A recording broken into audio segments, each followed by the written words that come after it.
Welcome back to another video on Influence Reports. This is part 2 of the triple upload for Friday, and I'm watching the last 5 minutes of Impact now as I'm recording this. And so once it, hopefully I run through this quick, then once they go off I can talk about that straight. But Ace Austin with Mustafa Ali, good opening match.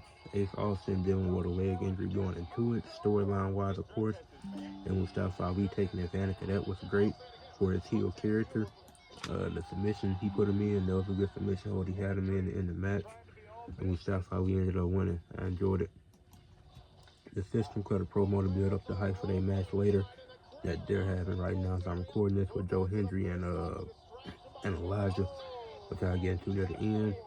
Rosemary, she beat up late team lead backstage, and she was calling out Zod Brookside, wanting her to tap to that darkest space. So they set up a match for Under Siege, and Zod Brookside ended up responding later, and she had some good talking points. She was like, "You want me to get out of that dark place? You know what even got me there." Essentially, what she was saying now that she was seeing her friend attack. So maybe we'll see something new out of Zod Brookside during the kickoff show of Under Siege. But I enjoyed the promo. The Aztec Warriors took on the Northern Armory. It was some solid action for both teams, but I don't get the Northern Armory losing, especially led with Eric Young. They're supposed to be a dominant group. They losing to the Aztec Warriors. Not that they bad, but them losing didn't make sense in that context in that match. I wasn't a fan of that decision. It wasn't a bad match though. It was a good match. Eddie Edwards took on Jake Painter as as Cody Deaner was on commentary. This was a solid match. Jake Painter got some solid offense in, but obviously Eddie, the former two-time TNA World Champion, was able to prevail and pull through with the win because he did dominate a good portion of the match.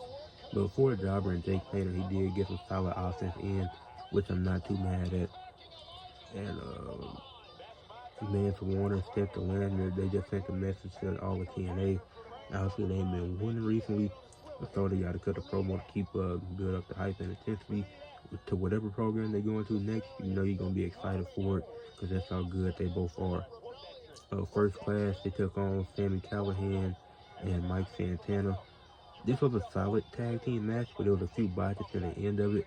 The First Class did end up winning, which surprised me, but I'm not mad at it. I think Casey Navarre got the pin. I think he pinned Sami Callihan, so that's a good way to. It was a solid match. It could have been better. It was just a few botches near the end of it. That's really what messed it up. Then you had the debate, the live debate with Santino Marella, with Ariana Grace and Robert Stone with Victoria Crawford. There was some good talking points here. This debate was fun. Then Tessa Blanchard, she came out there. She snuck up on Ariana Grace.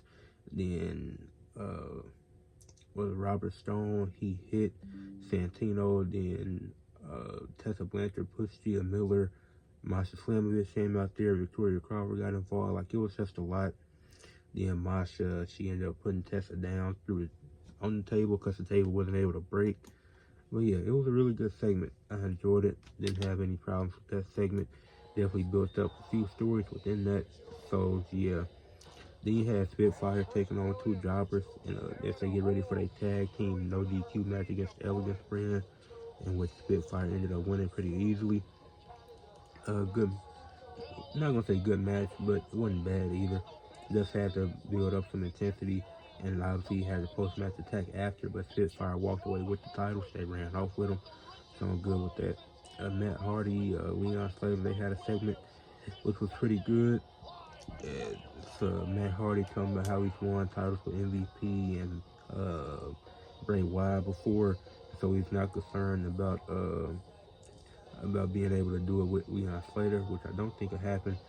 Check out my predictions video if you want to see what I do think will happen. But that was a good segment. And then to end the show, you had Moose and Brown Myers of the System taking on Joe Hendry and Elijah. And Joe Hendry and Elijah would end up winning. And it was a good match, a good main event match. I enjoyed it. But really, it was important what happened after. with Frankie Kazarian trying to come out and a sneak attack him, getting hit with a guitar, and then Trick not going in the ring to help him. So Trick just staying at commentary, not doing nothing about the situation.